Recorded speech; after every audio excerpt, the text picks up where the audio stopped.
3 years.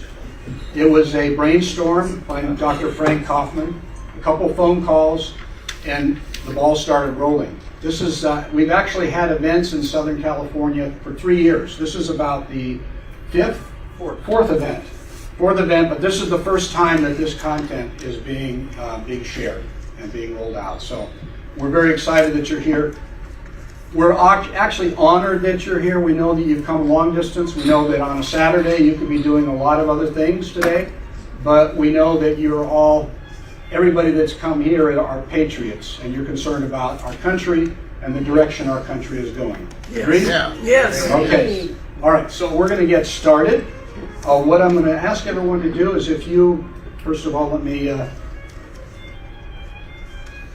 turn that off. We're going to have an invocation, start with an invocation coming all the way from the Bay Area. Reverend Kevin Thompson is going to offer our invocation. Can we all stand, please?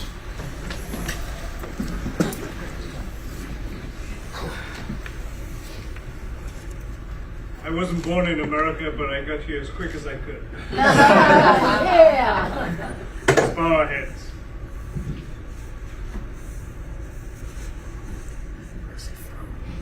Our loving God, our heavenly parent, we pray for your mercy upon this nation of America, which you've blessed so much. We pray in repentance for misusing our blessings and living frivolously. I pray that we can rediscover the trust in you and embrace your divine will for this nation. We pray to fix what is broken and restore what has been lost in America. And we pray that America can heal the divisions in this nation. We know that no divided kingdom can stand. Our prayer is for divine inspiration for our leaders so that they can model the way out of the mess we find ourselves in. Furthermore, I pray that our churches and religious institutions can model and demonstrate unity. I pray that we can remember the foundations of this nation being family, church, and then government, not the other way around. As the families of America go, so will go the nation. This nation is in crisis only when we step out of line of your blessings. There's no crisis if we stay within your truth and your blessing. I pray that America will be aflame with righteousness and be of sacrificial service to the poorer nations of the world, and that we can share all of the blessings that we have. We pray for integrity for our leaders, that they may resist temptation and corruption.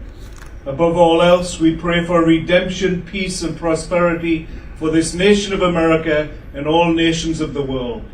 Our prayer is that you can really be one nation under God. May thy will be done. Please accept our humble prayer in the name of our Lord. Amen. Amen. Thank you, Reverend Thompson. Now, if you could remain standing, we're going to Pledge of Allegiance. We're going to have the Pledge of Allegiance. You can all join. I pledge allegiance to the flag of the United States of America and to the republic for which it stands, one nation, under God, indivisible, with liberty and justice for all. Thank you. Remain standing one more. Rebecca, we're going to have a very special national anthem. How would you like that? Oh, wow. We're going to start with the national anthem.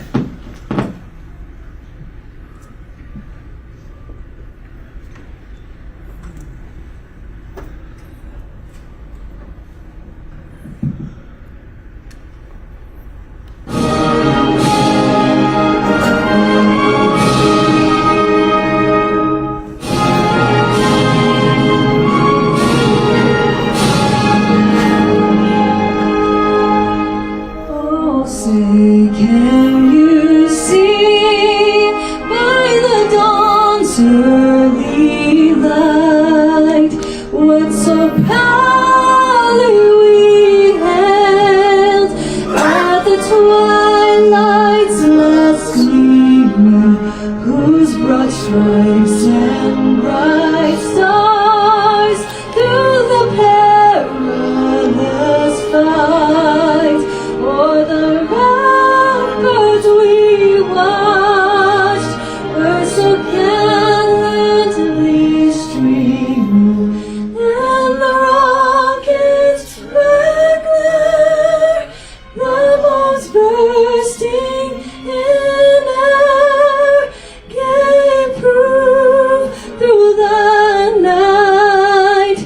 when our flag was still there.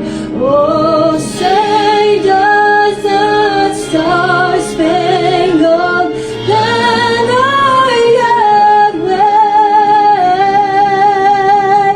o'er the land of our free and the home of the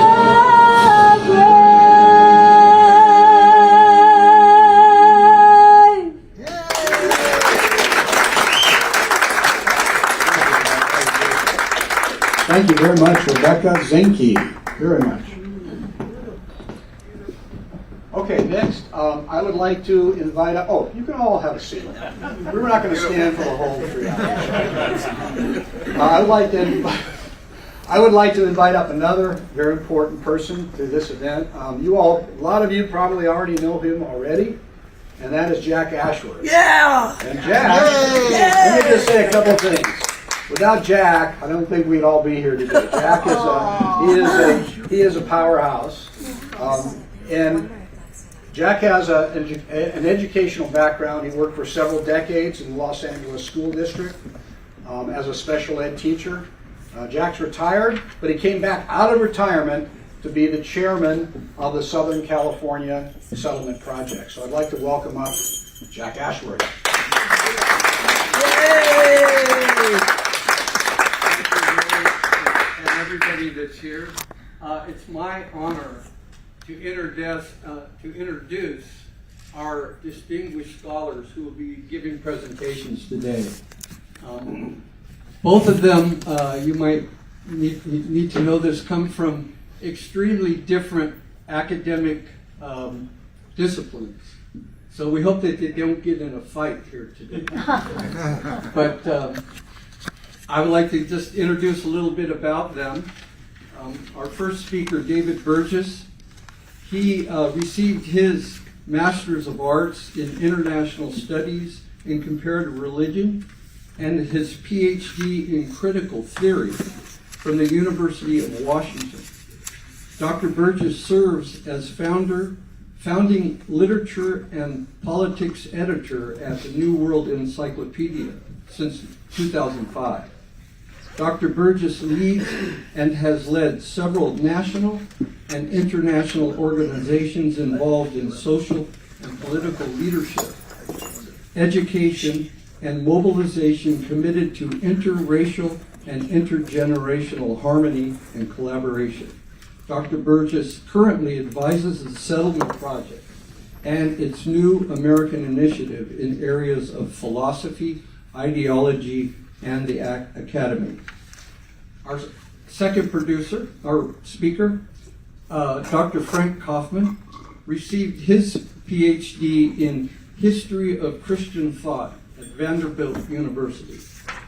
He comes from a long history of his activities have a long history of international peace leadership from a background in scholarly activism.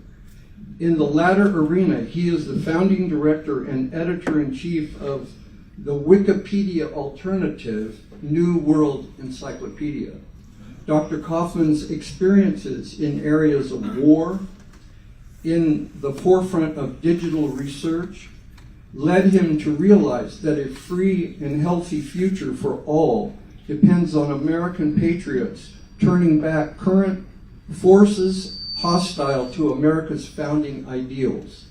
Dr. Kaufman founded the Settlement Project in 2020 in response to a spike in clear and open attacks on America, especially from within. Dr. Kaufman, through the Settlement Project, organizes, writes, travels, eats, and sleeps the mission to protect, honor, and rebuild a strong and healthy America.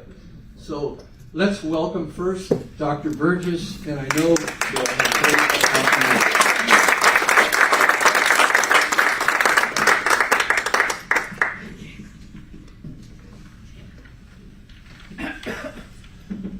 Thank you very much.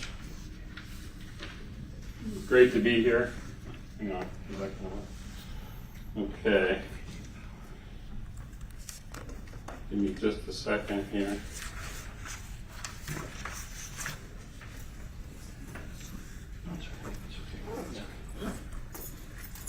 Okay. Again, thanks for, we have a lot to cover today. I'm going to just jump right in. Hopefully this resonates for you. We're going to begin actually with a discussion of the French Revolution.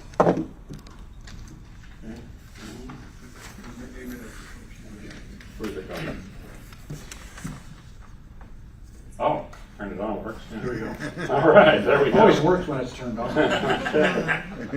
Yeah, we're going to start with a look at the French Revolution today.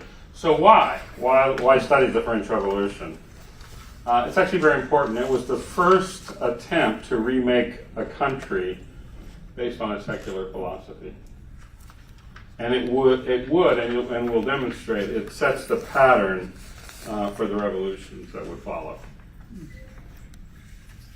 So there are, anyway, this is my read on it. There's basically kind of a pattern of these 6 points that you'll see this slide again, because it's in each one of these revolutions. And so in the beginning, it begins by challenging religion and the concept of the truth, and redefining or rejecting God for radical aims. The second point is it offers a secular origin story, reimagining original sin and future peace. Third, it moves moral conflict from an internal one to an external one, redefining good and evil and value. And fourth, it introduces a vision for a future utopia. And then fifth, it develops and promotes an ideology for this utopia. And then six, amazingly, it ends up labeling and planning to remove utopia's opponents. Right? So, and that's the kicker. Right? So actually the modern world begins with Descartes and his theory, his dictum here, cogito ergo sum, I think, therefore I am. Why? Why is this important? Why is it so revolutionary? Well, until Descartes, the Western world lived with God in his heaven as the subject of the universe, and we were his objects, the creation. Our task was simply to live in harmony with God's laws. So, prior to Descartes, I went backwards, I'm sorry. Prior to the Cartesian cogito, the medieval world was based on two pillars. One was the great chain of being. It was the medieval cosmology. And in this, the earth was the center of the cosmos, God was in his heaven, and everything had its place.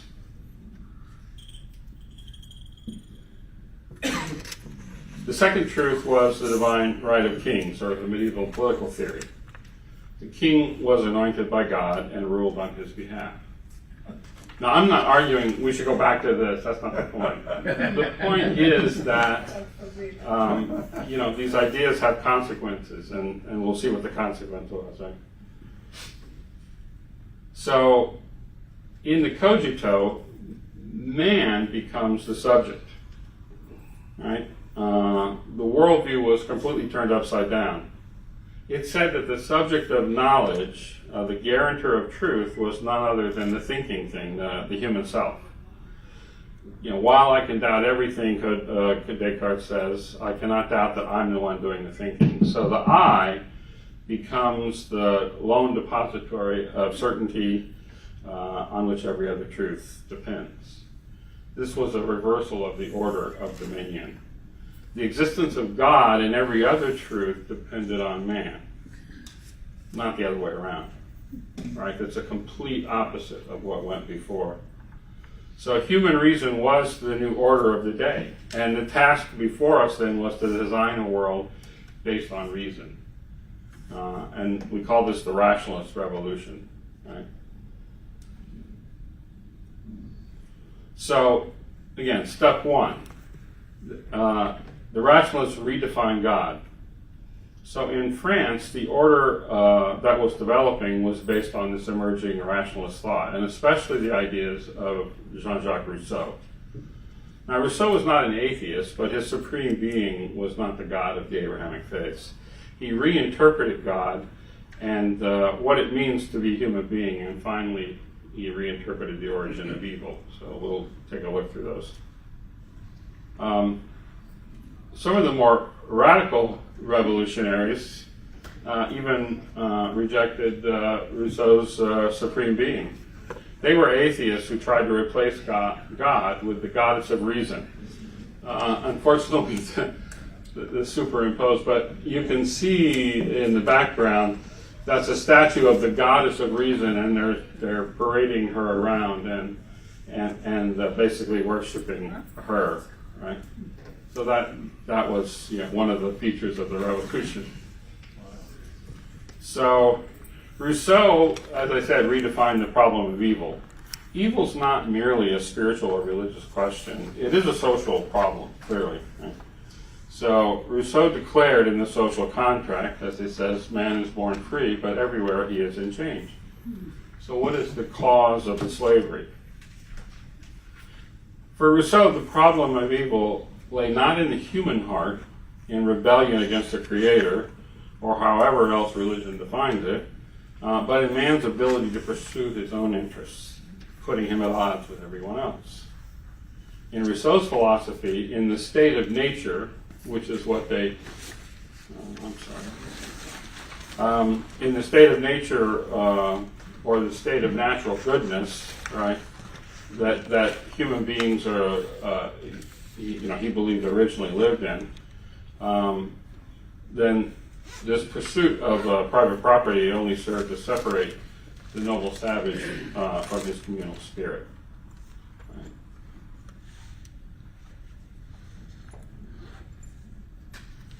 So Rousseau argued that when Hobbes said, Thomas Hobbes, his famous dictum, life in the state of nature is solitary, poor, nasty, brutish, and short. He says he's just projecting the failures of civilization onto this noble savage, onto the uncorrupted human. So between Rousseau and Hobbes, right, Rousseau's innately good human being and Hobbes's innately evil human nature, there is a traditional view adopted by most religions that we are pulled between spirit and flesh, mind and body, or the better angels of our nature and the devil on our shoulders. So Rousseau's philosophy then has redefined the problem of corruption as private property and civilization. And it's a social problem, not a moral one. Right? So Rousseau sought to redefine the social aim and create a new utopian vision. There was no way back to the pure, innocent, happy state of primitive man. That was, for him, the original human nature. But it was possible to change civilization, to change the social order, and in the process, human nature could be perfected. This approach is one that will be adopted by all future revolutionaries. I can't emphasize this point. Everything that comes after Rousseau, all the social philosophy, is based on this.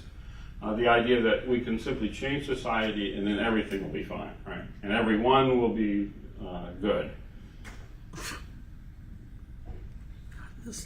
So, since there's no way back, Rousseau argued for adherence to what he called the general will. It's necessary to reform society. The individual will had been corrupted by the pursuit of selfish interests, the pursuit of private property. So there needed to be some common cause to which all would subscribe. The general will was what's in the best interest of society as a whole. Right? That sounds good, right? By pursuing the general will, mankind could create a new state, not based on the old superstition, right? The church and the monarchy, which they identified as superstition, but one based on reason. It sounds great, but the question has to be asked, what is this general will, right, that everybody should subscribe to? Well, Rousseau doesn't have an answer. Somehow we're just all going to know what it is, and we're all going to follow it. Right? So we're setting up a future problem here. So ideas are great. They matter, right? And these are the ideas that are behind the rationalist revolution. But ideas themselves don't make revolution. I'm sorry, this isn't working as well. So the ideas themselves don't make a revolution. They're necessary, but they're not sufficient. For ideas to make a revolution, they must first be turned into an ideology and a political program. So what is an ideology? And this is from a philosopher by the name of John Kepis. Right? An ideology is a worldview that makes sense of prevailing political conditions and suggests ways of improving them. Typical ideologies include, among their elements, a metaphysical outlook that provides a God's-eye view of the world, a theory about human nature, a system of values whose realization will supposedly ensure human well-being, an explanation of why the actual state of affairs falls short of the perfection, and a set of policies intended to close the gap between the actual and the ideal. This last component, a commitment to a political program and its implementation, is what distinguishes ideologies from religious, personal, aesthetic, or philosophical systems of belief. Ideologies aim to transform society. Other systems of belief do not involve such a commitment. If they do, they become ideological. Okay, so it's important to understand this is why we're studying the French Revolution, because what happened is the revolutionaries took Rousseau's ideas and they made an ideology, and we're going to see how that turned out. So the first ones to take the philosophy and turn it into a revolutionary ideology were the Jacobins, and their leader Maximilien Robespierre, and whose name you've all heard. Rousseau was a strict believer in Rousseau. He patterned himself after Rousseau, and he believed he was anointed to implement Rousseau's vision. It was left to Robespierre and the revolutionaries to take these ideas and turn them into a revolutionary ideology. But the most pressing question for them remained: what is this general will that we're all going to follow, right? Since Rousseau doesn't provide an answer, it was left to Robespierre. His answer was, as the leader of the Revolutionary Party, he was the one who was best positioned to decide what the general will required. Right?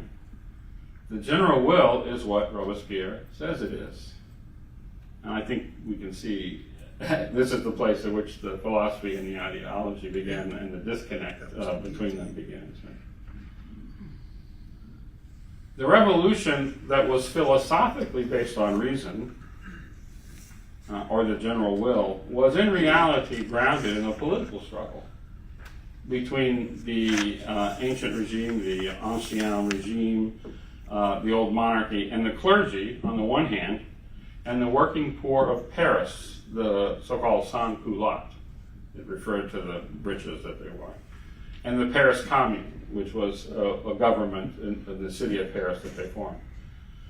So the Jacobins were on the side of the sans-culottes and the Paris Commune.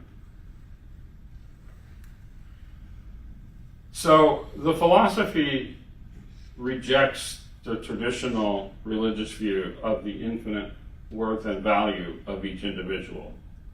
Good and evil is based not on the person, but on whether the person supports the revolutionary cause.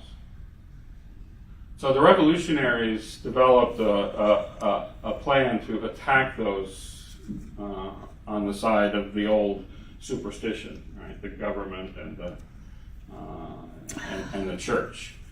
And they required the priests, actually this was a law they passed, the civil constitution of the clergy, that they passed, and it required the priests to swear allegiance to the state, not the Pope. Right? and it was on pain of death if they were caught and failed to do so. Right? Also, the revolutionary government seized the church's assets in the name of justice. So those who resisted were branded as enemies of the revolution. So, this is a historian, McPhee says, many historians have seen that the civil constitution of the clergy as the moment which fatally fractured the revolution. Right? So what it did is it turned, again, good and evil is based on whether you're one of the revolutionaries supporting Robespierre or whether you're opposed. But we can't simply allow people to disagree, right? So those who opposed,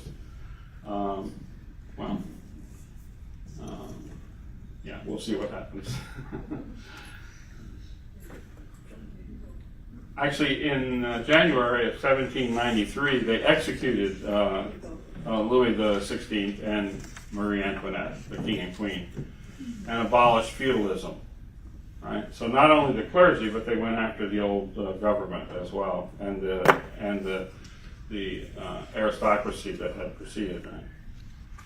In doing so, they naturally created enemies, right, both within the nation and the neighboring countries. So it led to a civil war within, right? People rising up within the country, and also wars with their neighbors as well. Right? So how do you address this reaction? Right? Well, they created a revolutionary army of these working poor, the sans-culottes. Right? And their job was to enforce the new rules and to attack those privileged groups. The Revolutionary Army was charged with enforcing the will of the government and fighting its opponents. The question so many have asked is, how is it possible that the revolutionaries committed to creating a government based on reason and not on tradition and superstition could end in something like the Reign of Terror?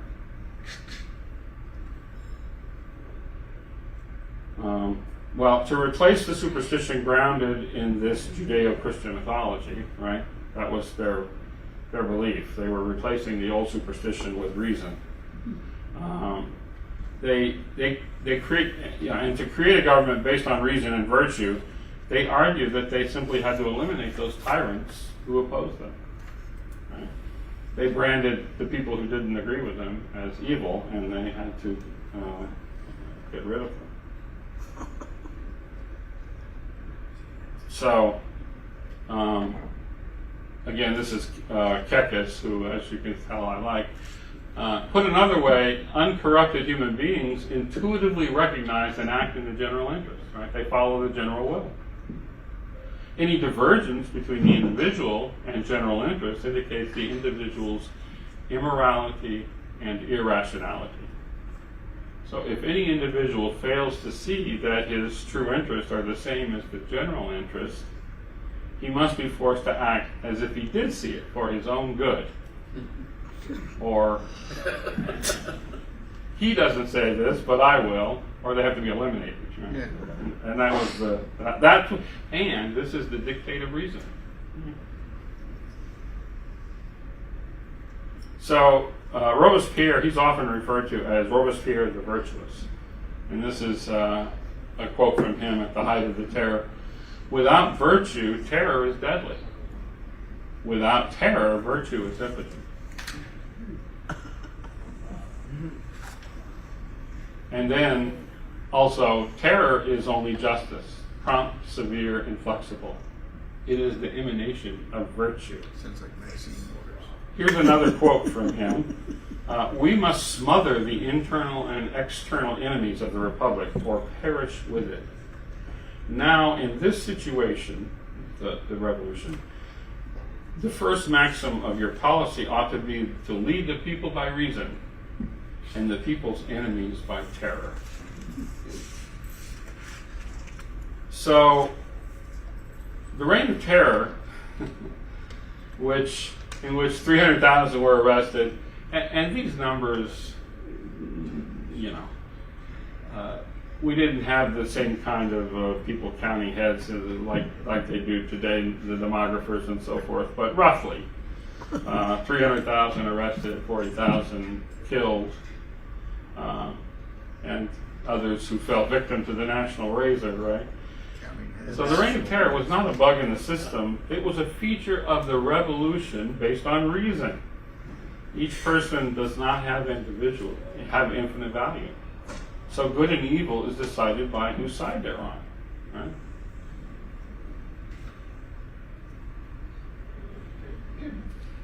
Well, at the end of the day, the Robespierre's other revolutionaries saw what was going to happen to them. It wasn't just killing enemies, then wound up being people who didn't agree with Robespierre, or in some cases, like people were sent to the guillotine because somebody made a complaint against them for selling sour wine. I mean, personal grudges and stuff became involved, right? So, and at the end, the revolutionaries banded together and they went after Robespierre to preserve their own lives, right? So he actually tried to kill himself, but failed, and then they executed him. So, this is a very famous quote from, this was a Girondin deputy who was a member of a different party than the Jacobins. Revolution, like Saturn, will end up by devouring its own children. And that's exactly what happened, right? All right, that's the end of my presentation, but I just want to remind you of these points, right? So they redefined God. They offered their own secular origin story of the noble savage. They removed morality from an internal conflict to an external one. They redefined good and evil as whether you're for or against the revolution. They had a beautiful utopian vision, and they developed an ideology to promote that utopia, and they created enemies and wound up eliminating them. So, and the reason why we're studying the French Revolution is this pattern doesn't go away. We're going to see it again and again, okay? All right, well, thank you for your time. Let's welcome up Dr. Kaufman.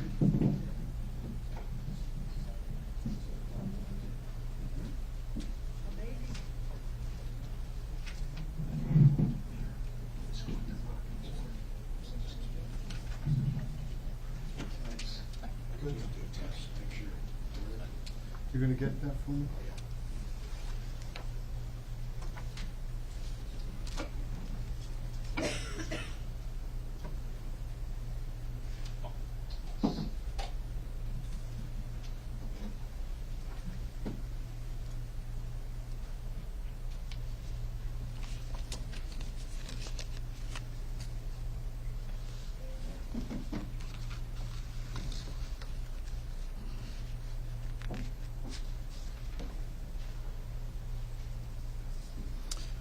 Great job, David. It's so sad to find ourselves in an America where this doesn't sound like an ancient history lesson. That's the hard part of listening to that. It's like, when was this, yesterday? And that's but great job, David. Thank you very much. So David and I are kind of good cop, bad cop at the very same time as what the horrors he's describing. There was a counter thread or counter rail, and in all throughout the day I'll be presenting what might be called the God side or the positive rail of the same period of history, and hopefully in our present time we'll continue to be that and ultimately win this in the long run. In each occasion in history, the good guys won, and so we can have hope for the present time as well. So that's the name of this conference altogether, Patriots Working Together to Reclaim American Culture. And the lecture that I'm giving now, or presentation I'm giving now, is contrasting the French Revolution and the American Revolution. That should be singular. All right. The first premise of these lectures is, as David said, ideas have consequences. Simple criminality does not need philosophies, ideas or philosophies to cause harm. But major movements leading to enslaved populations and global genocide are based on ideas and philosophies that become ideologies and are put into practice. We are studying philosophies and ideologies of the modern period that have resulted in mass totalitarianism, mass brutality, and likewise studying philosophies and ideologies on the other side that have resulted in genuine, positive human progress, both in science and technology, and in virtues that give rise to greater human freedom, equality, and social harmony.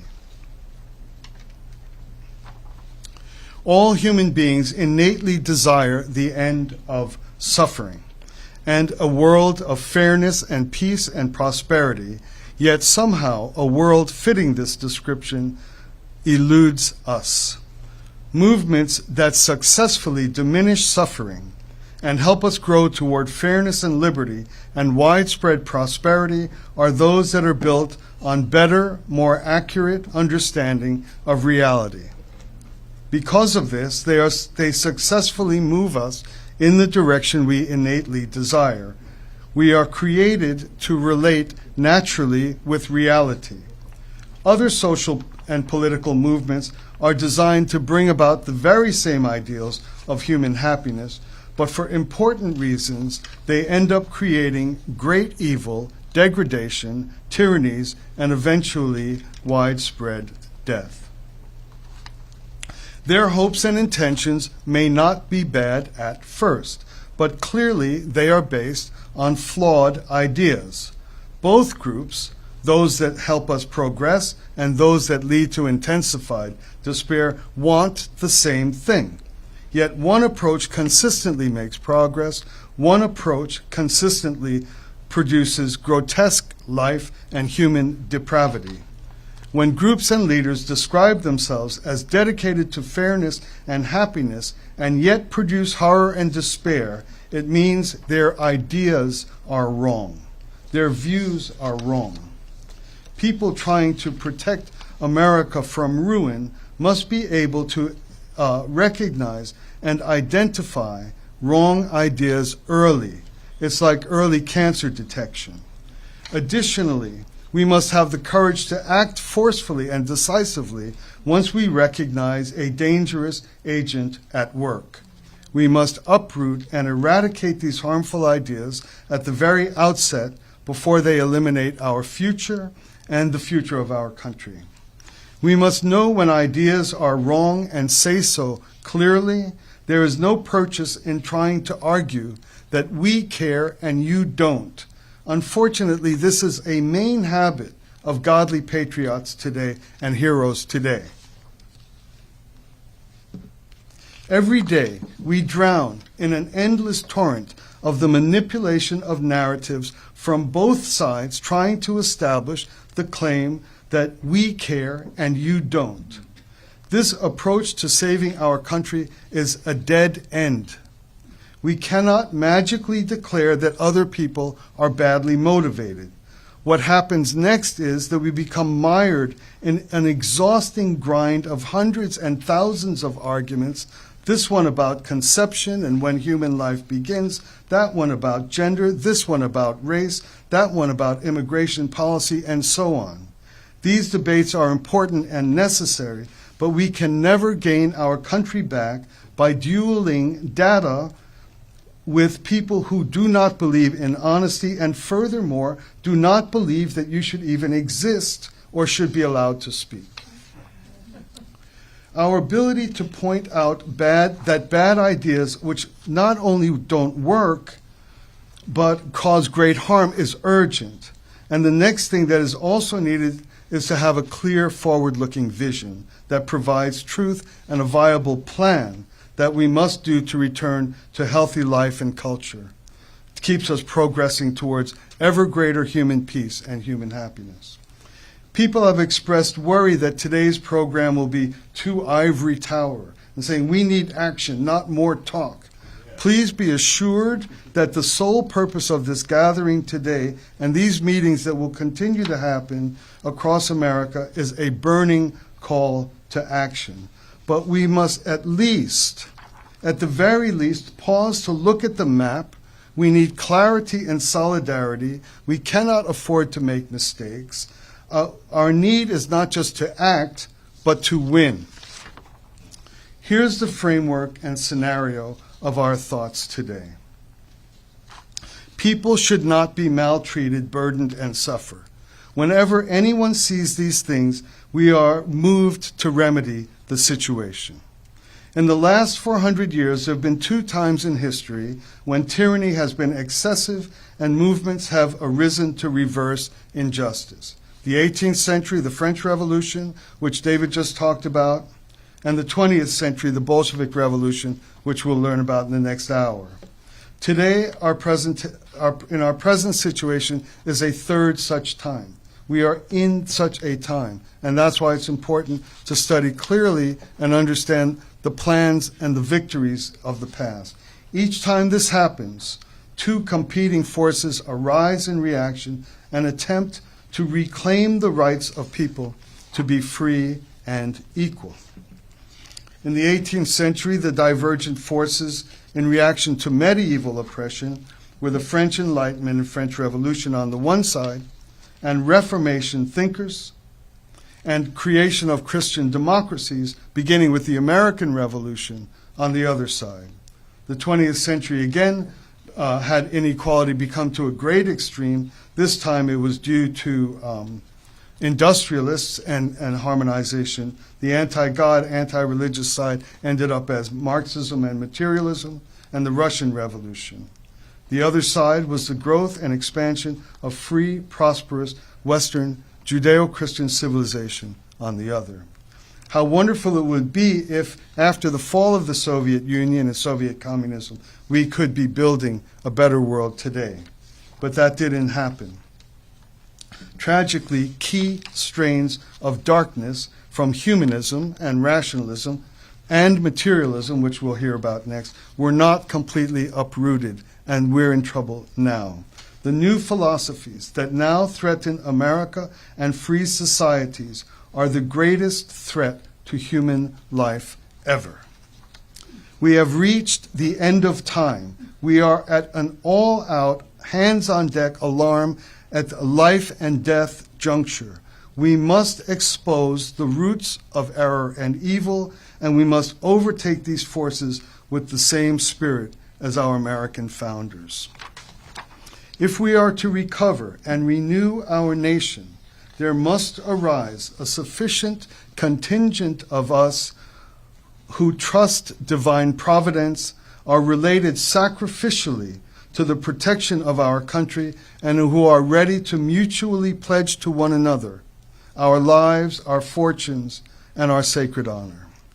To summarize, history occasionally creates eras of intolerable excess of injustice and suffering. In such times, movements arise to take action against this excess, to cast off a tyrannical elite, and to build societies of equality and opportunity. In the Enlightenment era, injustice reached an intolerable zenith when corrupt clerics empowered decadent monarchs and aristocrats, so that life of the common people became too bleak and human injury became too much. In the modern era, the 20th century, the same conditions of injustice and injury reached intolerable limits, only this time due to the combination of political power and the rampaging wealth and avarice of industrialists. That happened toward the end of the 19th century and produced Marxism and global communism. Today, all these prior threats of godless error are flowering and reaching their maximum assault on our very existence as human beings. We'll explain that clearly. We'll be learning about this throughout the day. So we begin, as you've already heard, with the Enlightenment era. The past is a clear model, and it is also the roots and origin of destructive philosophies today. It is important to note that looking at these eras, as we've heard, I was thinking, even though it's like our program, I'm like watching Dave and saying, really, I need to know about, I'm thinking, is everybody all right so far, But it's important to note that looking at these eras are valuable and necessary for a couple of reasons. First, it gives us clear models and helps us see what is going on in our present time. Secondly, they show us the roots or the unbroken chain that what began with the Enlightenment, traversed through Marxist materialism, fully flowered today with overwhelming totalitarianism, perverse ideologies that threaten the very foundations of human existence. Each era is a seed that grows and matures and becomes ever more toxic as it gains strength with each evolving archetype. As the Middle Ages progressed, the power to control and exploit people intensified with corruption from two places, harmonizing into one that resulted in human misery. The clerical and political corruption created a unified culture of inequality, and the dam burst.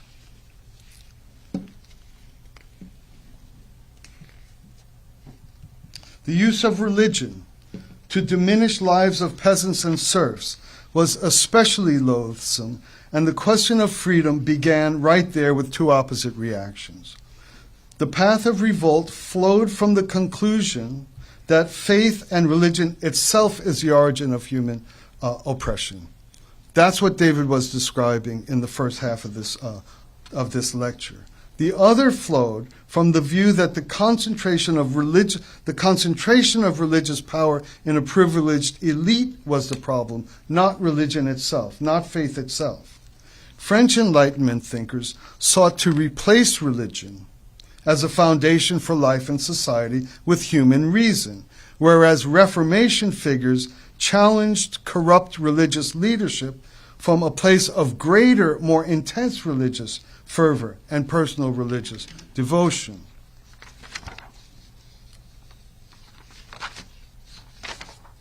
The distinction may seem small at first, but in truth, the difference is massive. It is day and night. This single distinction is the surest characteristic you can rely on to tell you with absolute certainty whether or not the person speaking with you would be perfectly at peace and with an untroubled conscience, exterminating you. It is that small difference that you can tell at the beginning of the story. Without so much as a ripple in their conscience, this is extremely important to know. This is one of the big problems today, of the patriotic right today, the conservatives. We have been seduced into endless investment in pointing out the hypocrisy of the left. This is a waste of time. Why? Because they believe that they, not God, are responsible for removing evil. This is what David just explained. Attaining and holding power to do so is not hypocrisy in their way of thinking. It is a responsibility to eliminate you physically, or in Washington, D.C. gulags, is a form of virtue. To lie and gaslight is a martial dedication. Philosophically, this is called consequentialism. That's the name of it. It is the obligation to attain power and to silence dissent.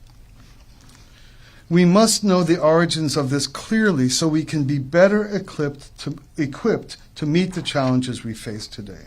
The radical left today, just like the Enlightenment rejectors of religion in the Middle Ages and the Marxist rejectors of religion in the 20th century, they have no problem at all exterminating you, or however many thousands in the French Revolution, or however many millions in the Communist Revolution, or however many billions in the woke and environmental correction revolution.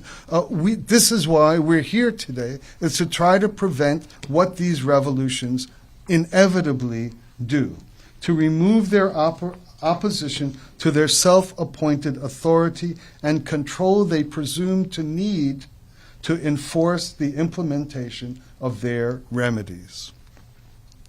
In each era of reform, there is an all-important point of divergence that goes to create two radically different paths.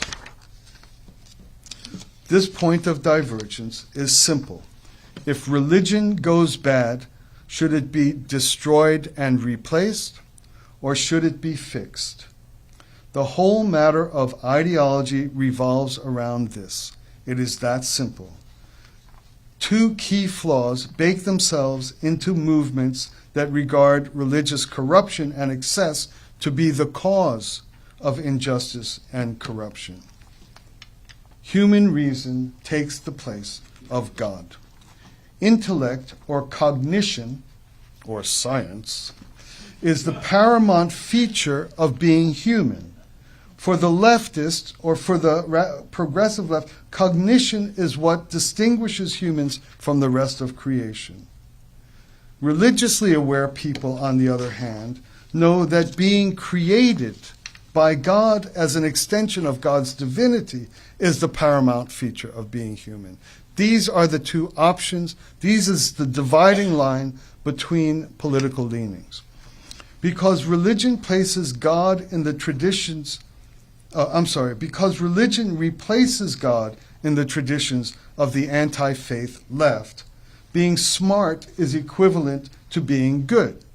You will note, for example, throughout our entire lives, if you've been conservative all your life, that conservatives are always painted by the left as stupid. They're stupid. This is the problem. Like Reagan was stupid. I wish I was so stupid. You know, that's the big crime. Listen to all urban elite media professors, etc. Conservative voters are stupid. They're brainwashed. They're not capable of thinking. This is the elitism that comes from the misguided notion that as a group or class, they are smarter than God. We just saw the first moment of it, and now we know why it surrounds us today. It begins with the worship of reason in the French Enlightenment.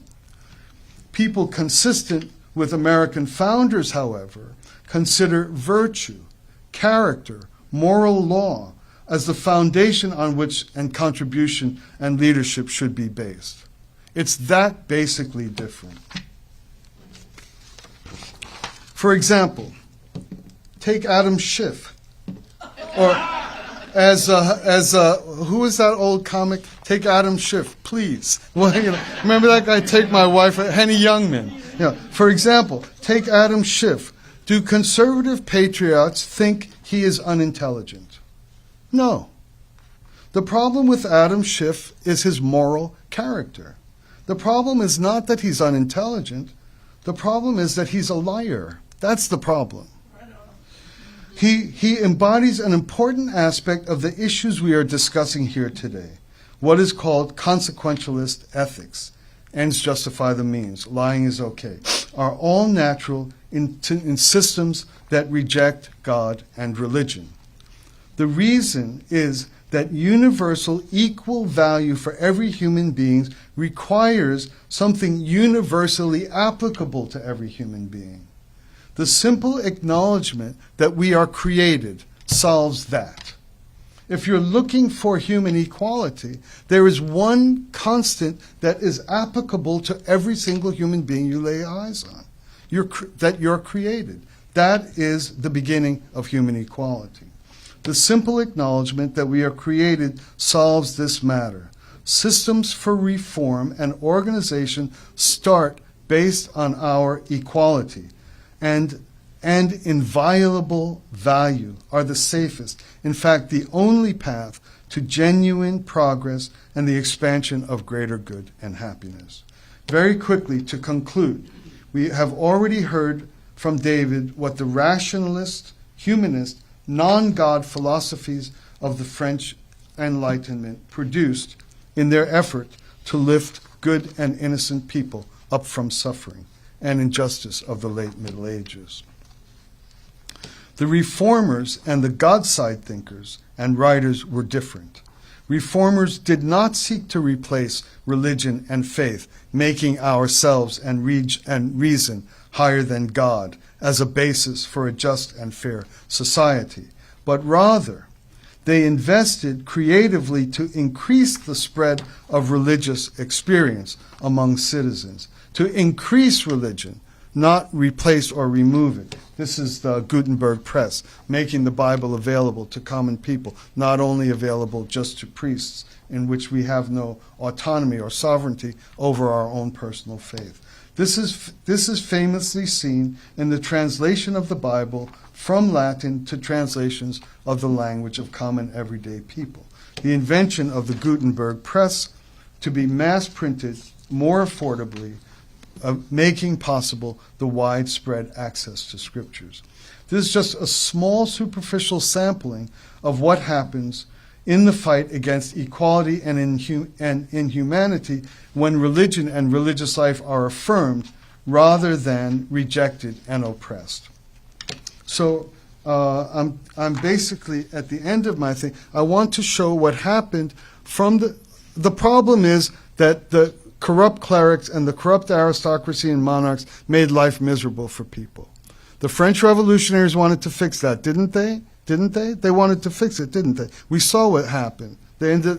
Okay, and then the, people like Martin Luther, Gutenberg, people intensifying religion sought to condemn the corruption within their religion. And here's what happened in the pursuit of greater human equality and greater human happiness.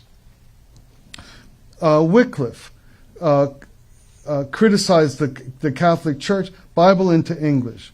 Jan Hus, the abolition of the sale of indulgences. Erasmus, he remained Catholic, returned to the teachings of the early church.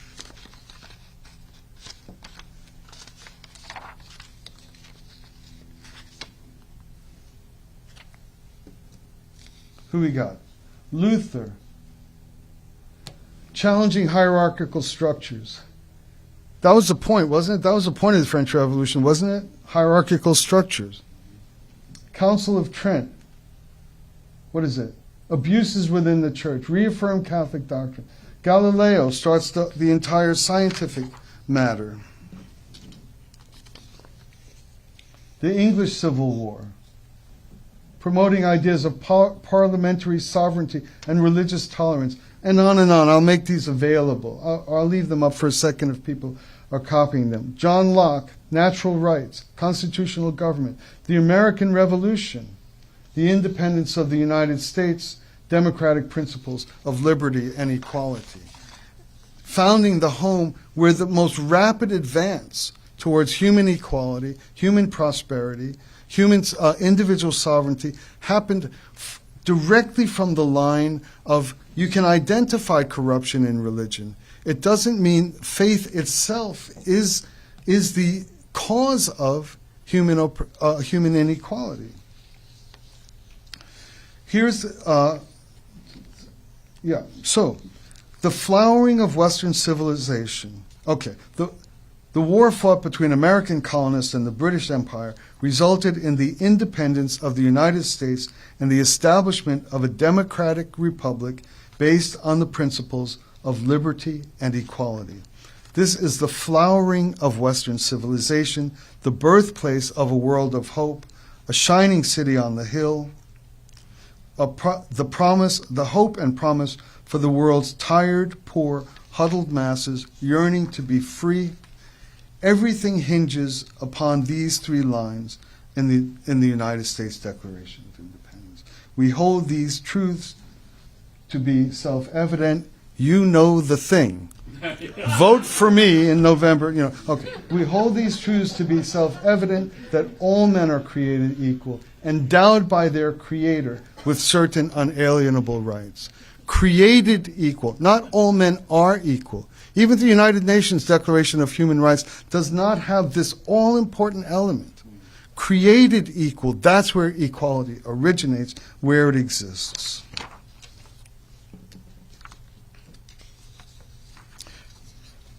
Sorry.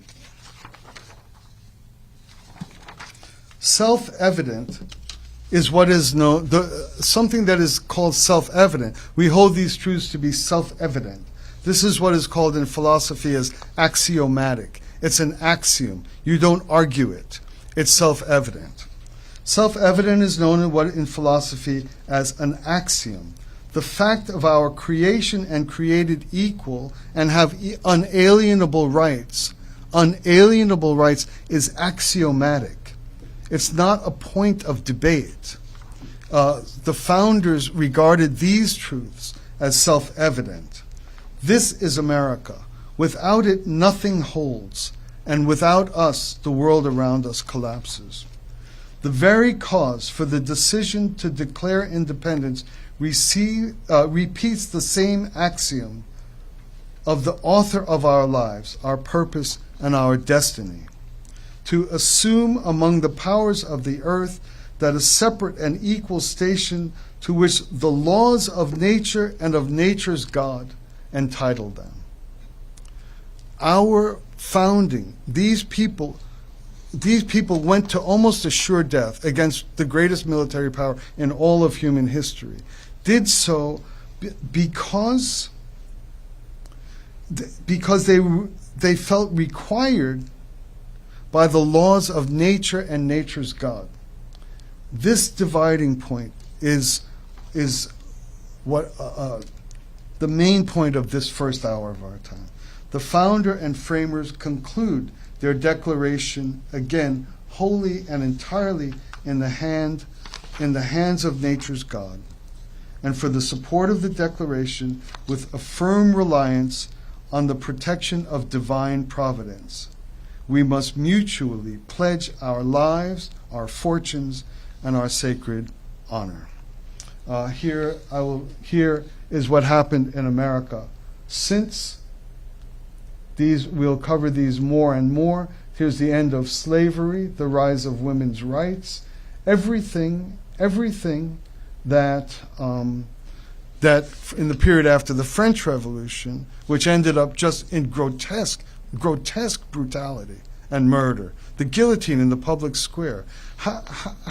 What kind of society you're walking around and heads are rolling around? And this was in the name of making life better for human beings.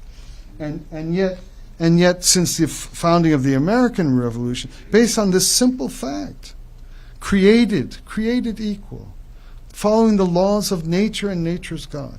Look at what happened. Look at what happened.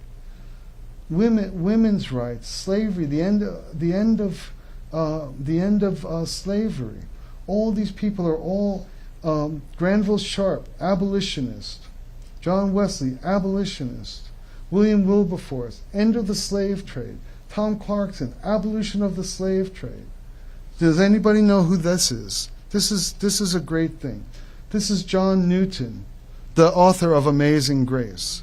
The song Amazing Grace is because God struck from, he ran a slave ship. That was his occupation. This is the other option. And the matter is a very simple one.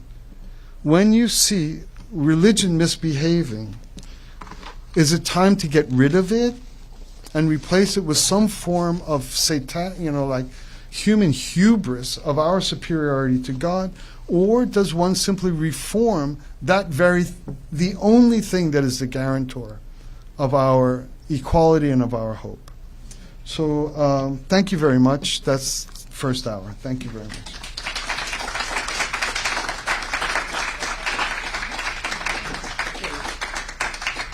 I'd like to open it up for a couple minutes for some question and answers.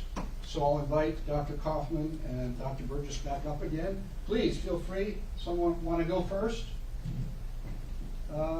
Yes. That's to be Hector, the furthest man in the room. So John Locke. Wait for the mic to come.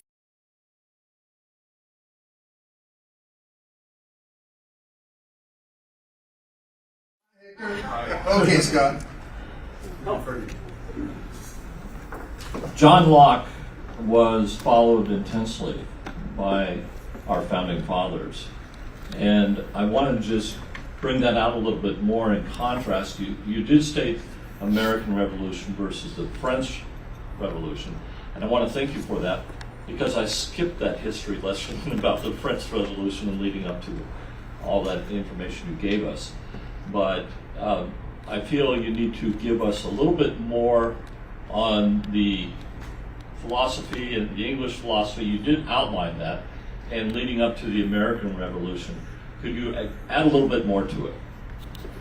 Ooh, David, Yeah, look, I've got one point I'd like to make about that. So, because the contrast between Locke and Rousseau couldn't be more stark. And you, is this? So the contrast between Locke and Rousseau couldn't be more stark.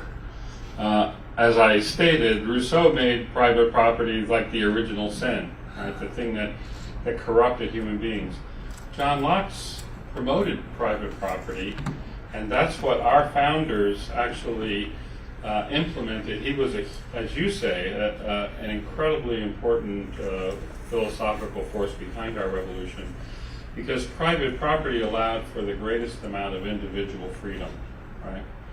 And it allowed for the kind of commercial since then among free people to be able to trade and build, based on that freedom, the greatest economy and society the world's ever seen. So anyway, that would be my observation, first thing about Locke, right? Thank you. Mm-hmm. thank you very much. Yeah, the notion of private property is defended primarily by economists, but it should also be defended by theologians. The Ten Commandments says, "Thou shalt not covet thy neighbor's belongings." There's private. So the Rousseau ideal is again descending down into the human foundation, which replaces the God's design for human beings. We'll see this come up more, and even in the present time, the issue of private property is not merely just good luck for prosperity. It is equal to all the other inalienable rights that are the birthright of human beings, not only Americans. Another question? Another comment? Joshua, yes. I think I'm the youngest person here. Good. Yeah, I'm happy to be here. Thank you so much. So, just representing my generation, one of the things that frustrates us is whatever side of the political spectrum, everyone seems to have this kind of way of speaking or way of engaging each other that, like, oh, you're the idiot, you don't know anything, or you're immoral. And oftentimes, especially what is posted on media, it's used to or grab a certain audience. And I oftentimes get frustrated because I feel like people don't actually talk.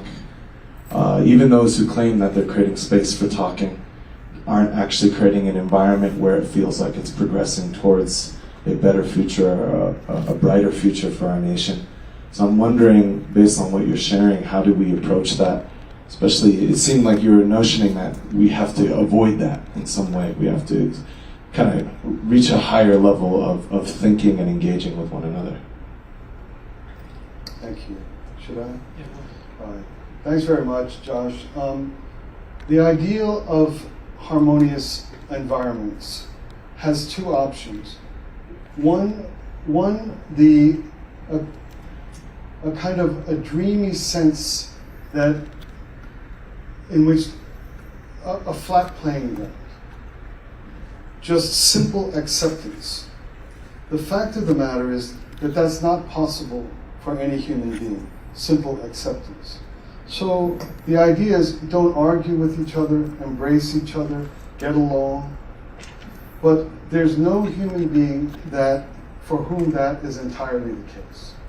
Everyone has a place in which there is no longer simple acceptance. Take my child away from me and go do this or that to her. There's no space where flat, the kind of call of, I don't want to call it of the youth, of idealists, oh, why must anybody speak negatively about somebody? Sooner or later, every human being must speak negatively about something. So the flat, dreamy, oh, you guys are arguing all the time, it's pleasant because most people don't live around the edge of where they recognize great harm about to be done, like to my own young daughter, for example. The other space in which one can genuinely create a progress, the ideal that you're describing, is to acknowledge that it's not flat, and that the way the largest community can progress towards the harmony that we all dream of is to be able to openly converse about the closer points of contact where you say this is okay, and I think this is actually not okay. I tried to create a very sharp point of divergence. Humans are better than God. Humans are created by God. That's not exactly the same. In a prosperous land, you can have you do you. You do you is fine for everybody's making $60,000, $80,000. Okay, you do you. But if you're observant or serious or sharp, basically there needs to be conversation and a growth of shared and common value systems. So we all know you don't take my daughter and do X, Y, or Z to this much we know. But the problem that gets all the way out there starts earlier on. And there needs to be conversation. There needs to be an environment where it's presumed that there are better and worse. And this is a vital necessity, because what happened is social media created too much acrimony. And so people just want, please stop talking against anybody.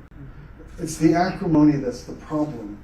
But to point out views that are problematic should never be considered a problem. You'll never have health, social health, even in your own family, if that were the standard of things. So that's a brief response. I don't know if David wants to respond, and then there's a question. I don't know about our time.